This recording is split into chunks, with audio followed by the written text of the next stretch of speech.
Orang yang mengatakan Allahumma sholli ala sayyidina Muhammad wa ala ali sayyidina Muhammad. Assalamualaikum ya Rasulullah. Bapak-bapak, ibu-ibu, saudara jemaah tarawih yang dirahmati, pada malam hari ini kita kembali bertemu dengan Bapak Ustaz Muhammad DDRC. Pada malam hari ini dia akan menyampaikan kepada kita, untuk itu kepada sahabat Nabi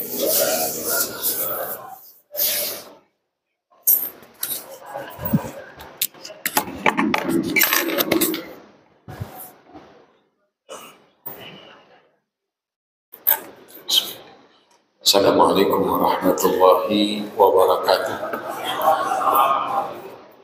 Alhamdulillah, wassalatu wassalamu ala rasulillah. La hawla wa la quwwata illa billah.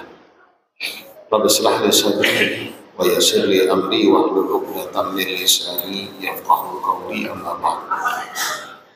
Bapak dan Ibu kaum muslimin dan muslimat, jamaah salat Isya dan tarawih yang dimuliakan Allah.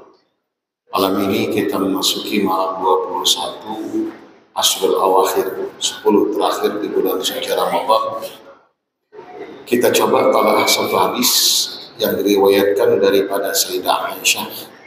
Hadis diriwayatkan oleh Imam Al-Bukhari dan Imam Muslim, kerujukan hadis sahih, di mana Sayyidah Aisyah berkata bahwa Rasulullah SAW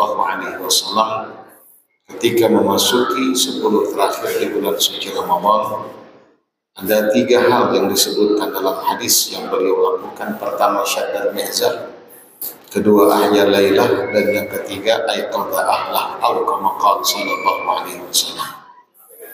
Syaddal mi'zar yang pertama dengan makna mengencangkan ikat pinggang. Kata ulama, kalimat syaddal mi'zar ini bukan dengan makna yang sebenarnya, tapi merupakan kinayah yang tersirat di dalam ungkapan dengan mengencangkan ikat pinggang. Kata ulama ada 2. Satu, ziyadatun nasyad fil ibadah. Beliau ketika memasuki 10 terakhir bulan suci Ramadan, sebagaimana yang kita hari ini dan malam ini memasukinya, lebih meningkatkan kesungguhan dalam beribadah, lebih meningkatkan kesemangatan dalam melakukan ibadah dalam rangka mentakarubkan diri kepada Allah. Baik itu dengan sholatnya, baik itu juga dengan baca Qur'annya, baik itu dengan istighfarnya. Beliau lebih meningkatkan dibandingkan dengan sebelum-sebelumnya. Dan tentu peluang untuk mendapatkan itu jauh lebih besar. Kalau bulan Ramadan yang kita pernah sampaikan penuh dengan rahmat Allah, kalau bulan Ramadan yang kita juga pernah sampaikan penuh dengan ampunan dan itqun minan nar, maka saat di 10 terakhir bulan suci Ramadan, peluang kita untuk mendapatkan itu sangat besar. Kenapa? Karena peminat untuk itu semua sudah berkurang dibandingkan dengan hari pertama sampai mungkin hari ke-20. Peminatnya mungkin masih banyak, jamaah-jamaah masih membludak. Sekarang kalau kita perhatikan, antara di masjid dengan di pasar, banyak di pasar ketimbang di masjid. Peminat untuk tawaran yang Allah tawarkan sudah berkurang, sementara itu semua masih Allah tawarkan kepada kekasihnya, hamba-hambanya. Ayo yang mau ampunanku, ayo yang mau bebas dari api neraka, ingin mendapatkan rahmatku, ini kata Allah. Otomatis kalau curahan rahmat itu banyak Allah berikan, ampunan juga diperuntukkan kepada hamba-hambanya, dan di saat itu hambanya kurang minat dan ingin menginginkannya, maka peluang bagi kita untuk mendapatkannya sangat besar. Itu yang pertama. Maka Rasulullah lebih meningkatkan kualitas dan kuantitas ibadahnya. Yang kedua, Rasulullah lebih meningkatkan kuantitas dan kualitas ibadah dibandingkan dengan sebelumnya. Karena apa? Karena 10 terakhir adalah malam yang istimewa yang disebutkan di dalam Al-Quran yang kita kenal dengan sebutan Al-Qadar atau Lailatul Qadar. Kita sering sampaikan, kadang kita salah dalam memahami ungkapan dan bahasa. Sering kita dengar bahwasanya penyebutan Lailatul Qadar dengan malam Lailatul Qadar. Padahal Lailah itu ya malam. Malam Lailatul Qadar berarti malam-malam qadar. Terulang kedua kali dalam penyebutannya. Begitu juga mungkin ketika pengumuman disampaikan, sering kita dengar, malam ini kita dapat undangan di rumah Bapak Sipulan, acara haul dalam rangka haulan yang insya Allah dilaksanakan sesudah ba'dal maghrib. Sesudah ba'da lagi. Ba'da itu ya sesudah. Itu yang kelirunya kita dalam bahasa. Amun hendak bahasa Arab sekalian ba'dal maghrib. Amun kada sekalian bahasa Indonesia sudah maghrib. Jangan sesudah ba'dal maghrib. Baik. Malam kalau kita lihat dan kita kaji tafsiran di dalam Al-Quran, kita coba telaah dan kita kaji tafsirnya. Allah Subhanahu wa taala menyebutkan inna anzalnahu fi lailatul qadar. Inna anzalnahu fi lailatul qadar. Sungguh kami menurunkan Al-Quran pada malam qadar. Itu kalau kita lihat terjemahan. Oleh ulama menyebutkan kalimat inna itu makna dita'zim. Ta'zim artinya mengagungkan. Ta'zimun nafs wa ta'zimun sya'n. Mengagungkan diri, yakni Allah Subhanahu wa taala, dan sekaligus mengagungkan dengan apa yang akan disampaikan, yaitu berkaitan dengan malam Al-Qadar. Maka dari kalimat inna saja kata ulama mengisyaratkan bahwa ada suatu hal yang istimewa yang Allah akan sampaikan kepada kita.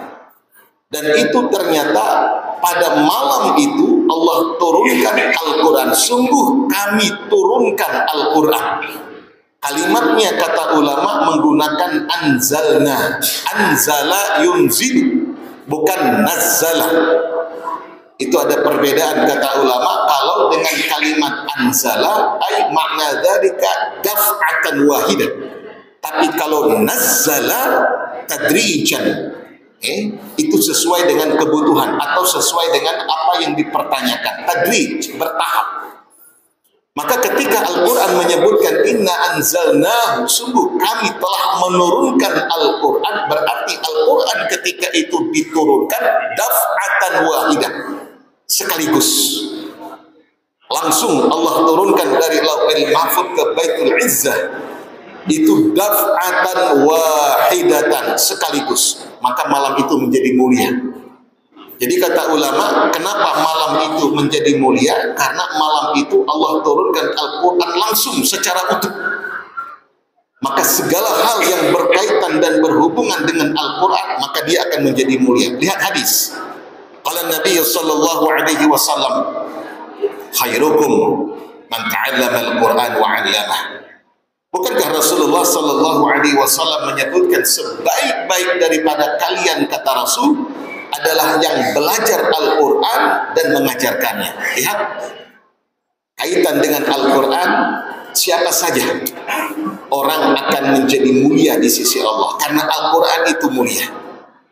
Al-Quran diturunkan pada malam Qadar, maka malam Qadar menjadi istimewa. Kita belajar dan mengkaji Al-Quran, maka kita pun akan menjadi istimewa di hadapan Allah.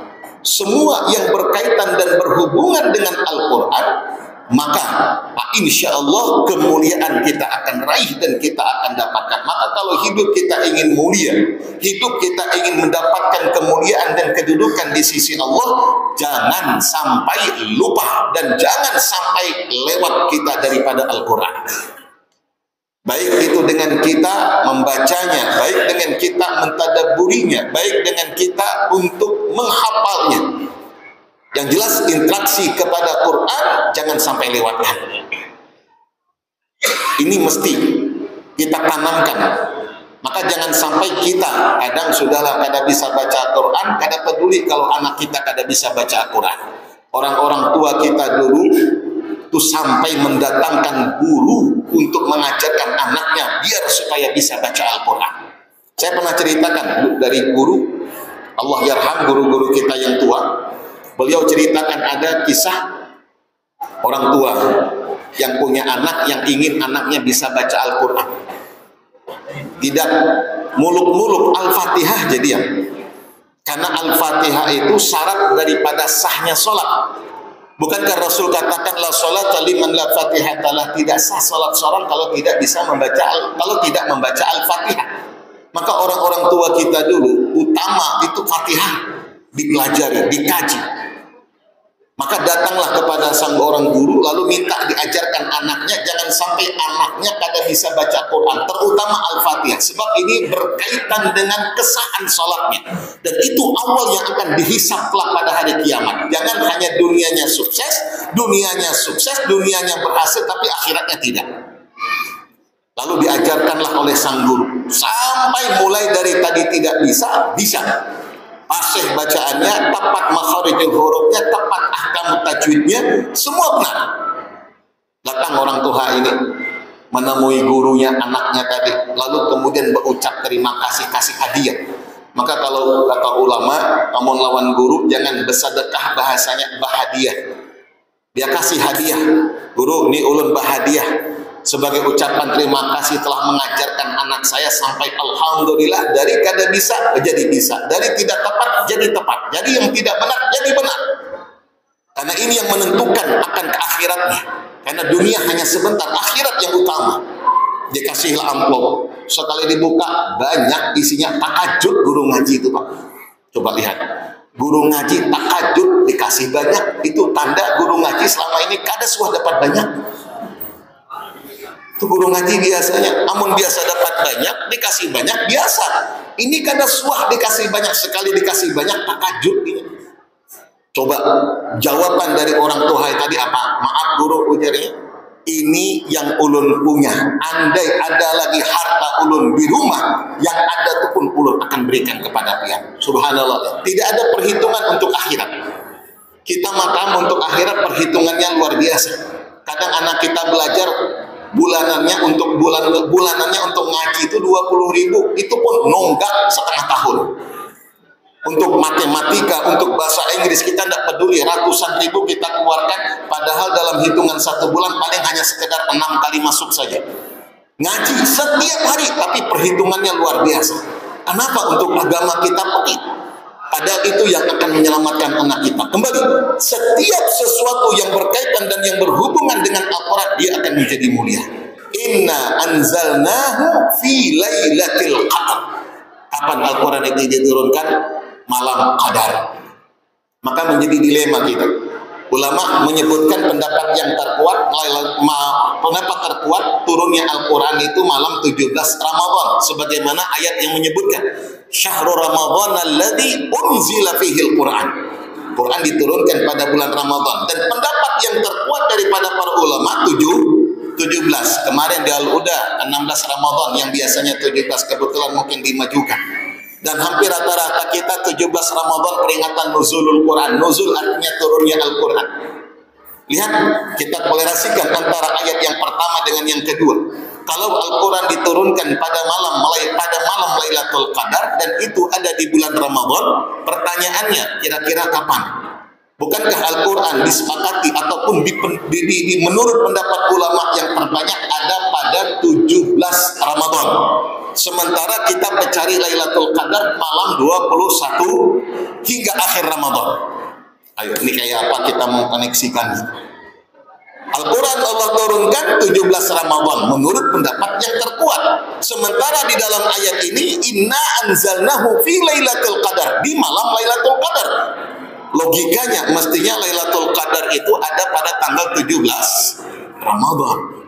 Kira-kira malam 17 Ramadan tadi ada tak ciri-cirinya Lailatul Qadar?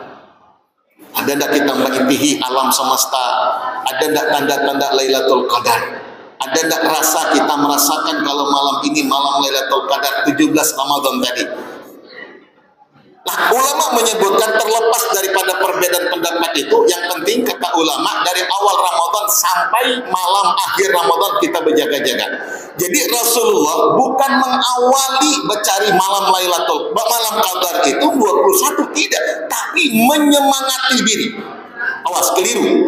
Aku jangan nak mencari Lailatul Qadar malam 21 sampai malam akhir Ramadan. Hendak memulai, hanyar memulai. Hadis bukan menyuruh kita memulai untuk mencari Lailatul Qadar malam 21, tidak. Rasul di malam 21 hingga akhir itu menambah kesemangatan beliau dalam mencari Lailatul Qadar mulai dari malam pertama. Itu bedanya kita. Malam pertama marah lagi, semangat. Sudah malam 20 hilang kesemangatan. Ada juga malam pertama kada semangat, malam 21 semangat, keliru juga. Yang tepat setiap malam kita usahakan untuk menghidupkan malam itu dengan ibadah. Insya Allah kajian tafsir dan hadisnya kita lanjut di waktu lain insya Allah berkaitan dengan Al-Qadar ini. Dan tadi saya diinformasikan kita akan sholat tasbih sebelum sholat witir, sama pelaksanaan dengan yang sudah kita lakukan. Wallahu ta'ala alam. Terima kasih. Mohon maaf. Assalamualaikum warahmatullahi wabarakatuh.